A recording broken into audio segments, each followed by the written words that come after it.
You're watching Taste the Victory. Hey guys, welcome back to Taste the Victory. We are here joined with Llama and Blue Nuemon, who between them have multiple top 32 finishes in Bandai Regionals, and we're here to discuss the upcoming ban list and give our predictions and ideas of how this will affect the meta coming mid-January 2022. So as you see on screen, Bandai tweeted that Japan has announced that they have a ban list coming out middle of January, so only really a couple more weeks, like 3 or 4 weeks. And we're here to discuss what we think the implications of this are going to be. So Llama, Numemon, what color do you guys think we should start off with? What's most likely color to get hit, you think, in this? Blue. Yeah. Blue. Let's start there. Oh, absolutely. I'm thinking blue. I think it's the easiest one to talk about. Easily. So right away, absolutely, Ice Wall is getting banned. Banned or limited? What do you guys think? I was talking to some people, and they were saying that Ice Wall at 1 or 2 would be healthy, because one of the big things is being able to stack Ice Wall. And essentially just, even if your opponent has a memory tamer out, just like stop your opponent's turn. But with like 1 or 2, it makes it hard to stack it, or like impossible to stack it. And losing 2 memory, while it is like very impactful, I think the intent was to make it like an impactful card, even though it's really cheap.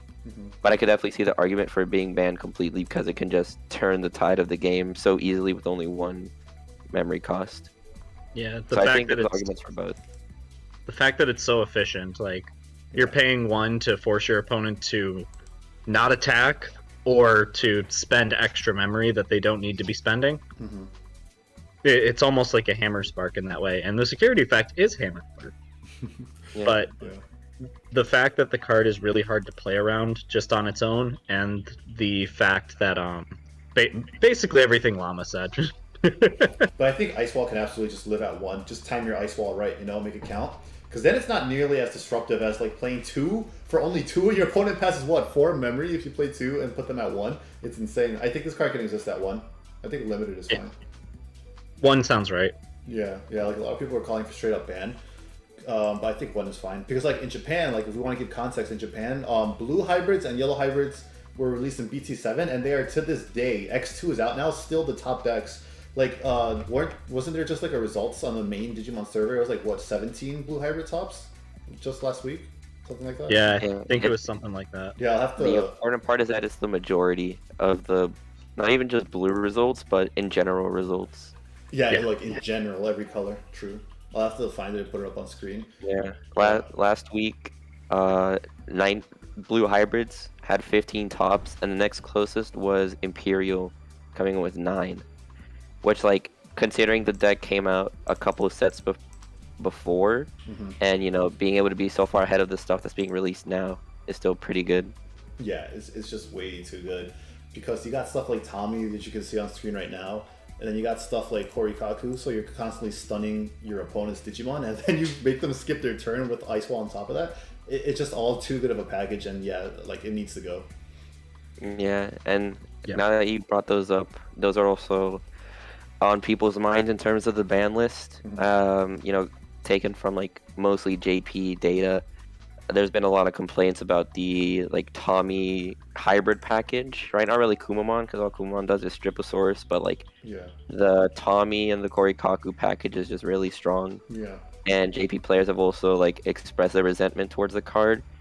And honestly, I don't know how they would go about it. Personally, I think that the correct hit is, if you were to hit one of these, would be restricting or banning the Korikakumon, because I think while Tommy is like the enabler, I think Korikaku is like the real problem, because it can get essentially looped through the new Beowulf and the Magna Garurumon if decks are running that card, which I think makes it so like, I think Tommy is just like in general a good card that could be a buff for like, Source Strip decks that want to play it, and play non-Korikaku hybrids. Because Korikaku being like 2 cost over Tommy, or like 1 cost over level 4, like you could have a Tommy and then you can digivolve into like 3 Korikakus for 4 total memory, it's stun 3 Digimon, and then like go into Beowulf right after, and then start adding them to hand for every turn that it stays alive, which is just really, really good. So I personally think that Korikaku is the correct hit, but I'm curious to see what you guys think. And to follow up on that too, you even go into something like Beowulf Swing, put a Korikaku into hand, go into Magna Garurumon, put another Korikaku back into hand off of that stack of, say, 2 or 3 Korikakus, and Beowulf, you're bouncing things off of that, you're stunning things. It's just a whole lot of tempo that you're gaining. But I think I'd probably limit Tommy, only because the when attacking trigger is... It's just a little bit more annoying. Korikaku, there is some ways to play around it, not efficiently, but there is a little bit of extra things you can do. Whereas Tommy, being the tamer, is much harder to take care of. And that's assuming they even touch either of these for the blue hybrids. I mean, Ice Wall's the biggest problem, but right, these is the one they've been most loud about. So yeah, I think it's probably where it'll end.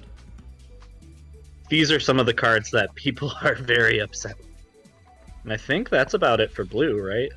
Nothing else that really stood out.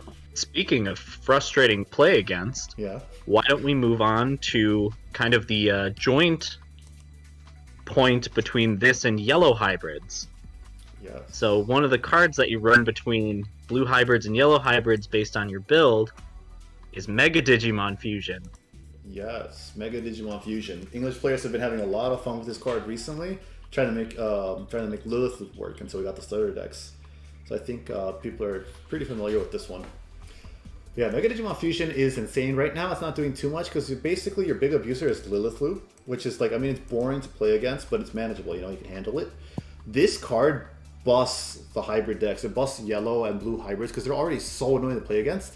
And now you have this card that is basically your win con. Does so much. Gives you a Susanomon for 1 cost and then refills your deck so you don't have to worry about decking out if you're playing a grind game. So it's like, this card does so much for free. It is absolutely insane. What are you guys feeling about this? Did you ban this? Do you limit this? How do we handle it? For me, this card reminds me a lot of Hidden Potential in that it can definitely restrict future level 7 design. Because, I mean, it's just like, it's one of those cards where it's like, it can get really easy to abuse, and with cards like Analog Youth that make it really easy to run white in your deck, I think it could make it like really easily abusable. Yeah. And especially to go off of that Susano thing, Susano off of a Mega Digimon Fusion is just near impossible to play around. Because, like Llama was saying, you play Analog Youth to enable your white Mega Digimon Fusion cards. You just play it, and then you just Digivolve on your Analog for 1 cost, swing. You're checking max 3 security off of your 1 Susanumon for 1 memory. Yeah. And then if you're playing a hybrid deck, like blue or yellow hybrids, you just follow up with another Tamer Digivolving that also can't be played around, and you swing for game. Yeah, it's all too easy for how powerful it is. It's crazy. You got Analog 2, and then you also have, what's his name, Bokomon. That's a white enabler, so like if they waste resources getting rid of that, well, they can't do anything. Which is nice for, those slower megas. Yeah, the fact that this isn't free, I think, alone balances it a lot.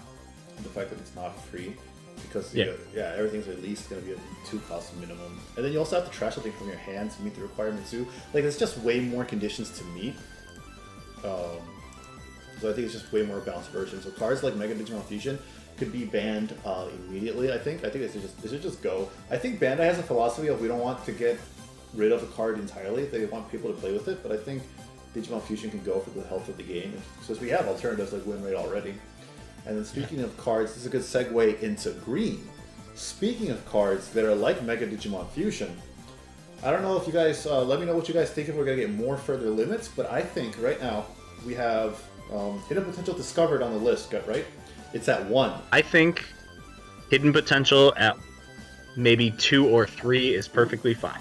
Ooh, you think the game has gotten that fast, or? I think the fact is that Hidden Potential had a lot of problems going in. Something that started happening when Hidden Potential was at 1 is a lot of lists seem to be cutting it lately from what I've seen in JP lists, and this might have changed.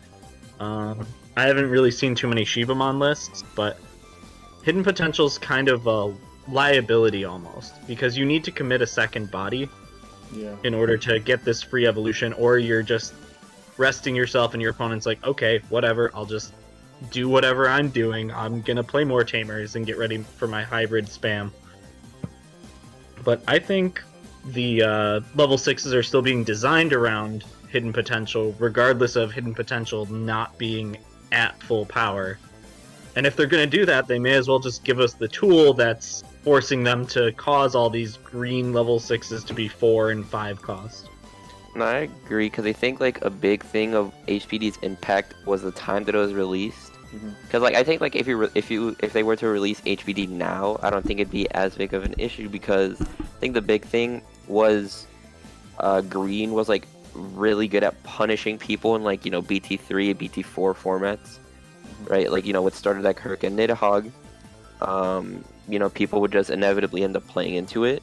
But now there's like so many different diverse strategies that I think, you know, it's like HPD isn't as oppressing as it used to be, right? Like people, and like, you know, we've already seen examples of like a bunch of free evos with the new Jogress mechanic, and you know, we've seen people abusing that. So I think with HPD coming back, I don't think it'd be too much of an issue, because I think other decks can like really easily keep up with the speed that HPD provides, while also letting green catch up, because it's been really behind for a while, and right until we got Shivamon, which is definitely a step in the right direction. But I do think HPD could come back. I'd say maybe at like 2, just to see it a bit more consistently. Yeah, no, yeah, definitely. Those are really good points. Considering the power level of a lot of the decks right now, yeah, I think you all make really good points to actually unlimit a bit HPD instead of limiting it more. Yeah, those are really good points. Do we think anything else?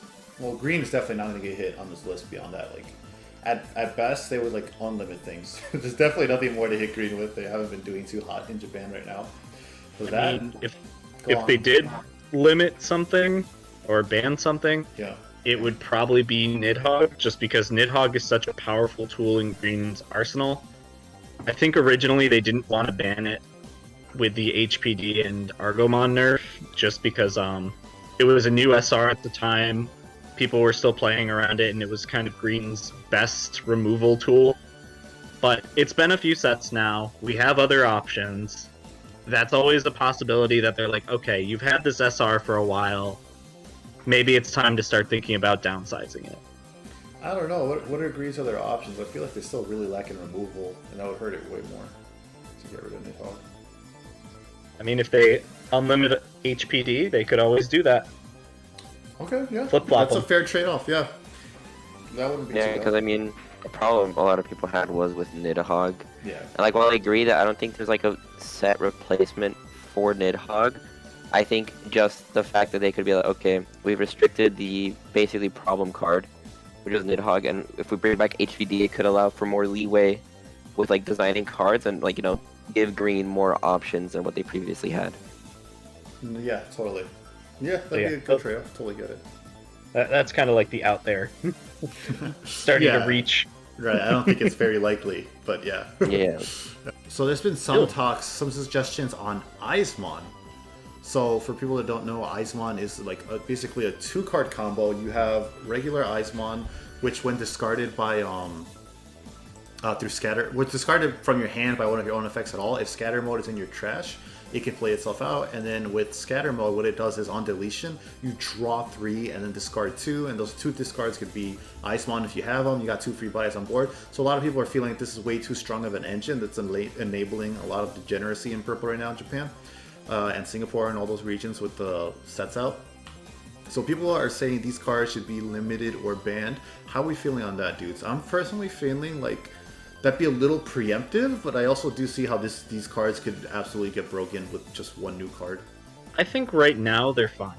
Don't touch anything, and then see where it goes from here, because, you know, it's a cool little engine. It's a nice thing to try out in lots of purple decks. So that might be problematic in the future. I don't think it's that big of a problem right now, except for that Chimeramon interaction, but it really just depends on how they choose to interact with that whole Eisman Chimera thing.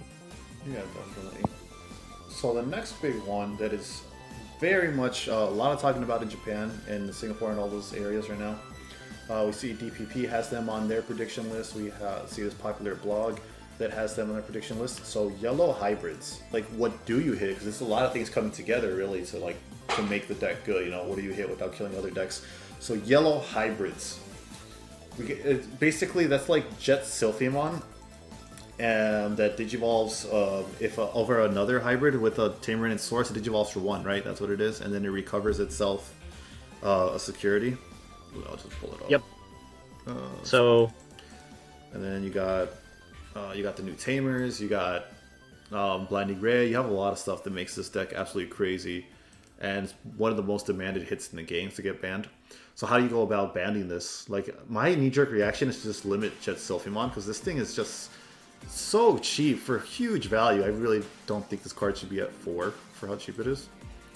But there's also a lot of other parts to this. It's not just a one-card solution, I feel like. Yeah.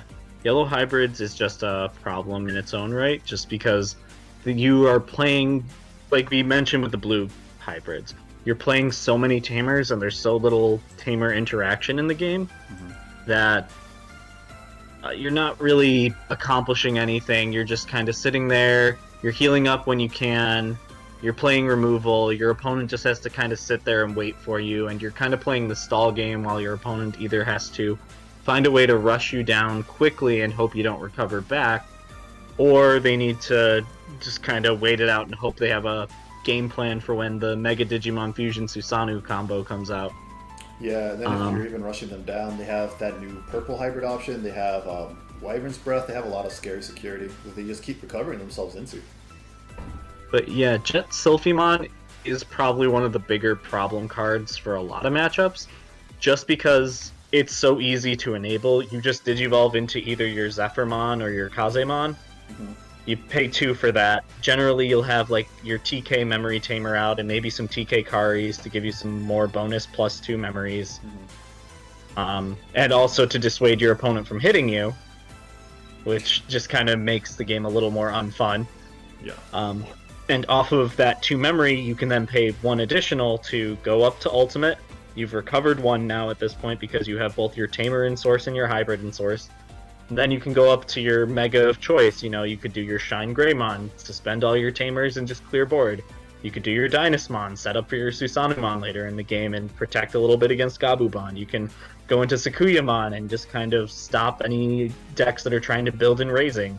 Yeah. It's a very, very powerful card that just kind of bridges together a lot of needs of the deck, where you turbo into your level 6 just off of a Tamer, and you can also work on recovering a little bit.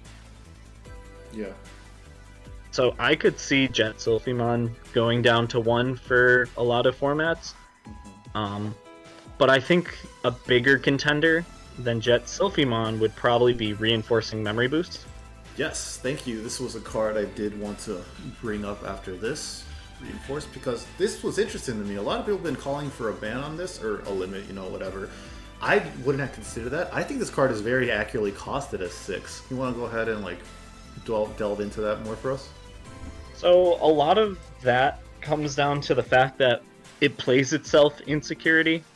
That's so you true. place it to the battle area, and then it's just whenever you want +3 memory. And +3 memory is a lot of memory. It's really big, yeah. There's a reason. Like I mentioned before, usually 2. 3 memory gets you in a yellow hybrid deck from your Tamer all the way up to Mega. Yeah. Because you pay 2 for the level 4, 1 for Jet Selfie, and then whatever Mega you want, you just pay whatever memory for. Beyond that, Reinforce also is a card draw ability and also a recovery. You get to show your opponent what you're recovering, but it lets you pick the optimal choice depending on how you use it. And a lot of those come together to just kind of make this card frustrating to play against. Yeah, I think you bring up a lot of good points. I think putting it down to 1's an important thing, because sometimes this card is only run at like 2 or 3. And even at that point, it's still showing up enough that it's going to matter in the long term. You can always just sit on it at like 2, have 2 sitting there if you get around to them, which you should with a yellow hybrid deck, since you're cycling through your deck. Not the quickest, but pretty quickly. Okay, yeah. Okay, those are good points for sure. Because you got that shows how little I play yellow, since I'm not a big fan of the color. So suggesting these things are kind of pointless. Because if we go to red, something a lot of people here in North America have been saying is that they should limit what do you call it? A delicate plan to like 1 or 2. But the thing is, that card is already ran at 1 or 2, so that limit would do absolutely nothing. And the card doesn't need to be touched. It's really not that bad. That card is actually important to counter certain strategies. Yeah, it's healthy for the game. I think it's one of the more accurately costed ones too, because originally, or not originally, but Bandai mistranslated it, and it said stop all security effects. I think for one that would be kind of insane, but for just specifically like option effects like it does right now, I think it's pretty good, pretty balanced. Yeah. Let's see. While we're on the subject of red, I think there's another kind of hot topic going around in JP, which is finding some way to restrict Jesmon, because Jesmon as a deck has the potential to just straight OTK from raising, like your opponent's at 5 security, you just pull out from raising, you just kill your opponent in 1 turn, which in a format like JP where they play best of 1 could be rough, because you could be doing fine in a tournament and all of a sudden you play 1 round, your opponent's just won, they open the god hand, and you just lose because there's basically no interaction there. So there's been a lot of talks. I know JP has mentioned possibly limiting Savior Huck, but I personally think limiting Savior Huck just kind of kills the deck as a whole. It wouldn't be playable anymore. Yeah, it's the searchable piece off of Huckmon, right? And it's in general just important to the strategy for Jesmon. There's also been talks of limiting the security plus enablers, such as starter deck Greymon or even Tai. I think hitting Tai is bad because it's a memory tamer, and hitting memory tamers in general could prove to be bad in the future. Yeah. But we don't really have the stats to test that out. And ST Greymon could be a good hit because if you want that security plus inheritable, there's always options like Ultramon in non-Jesmon decks to run if you really want to.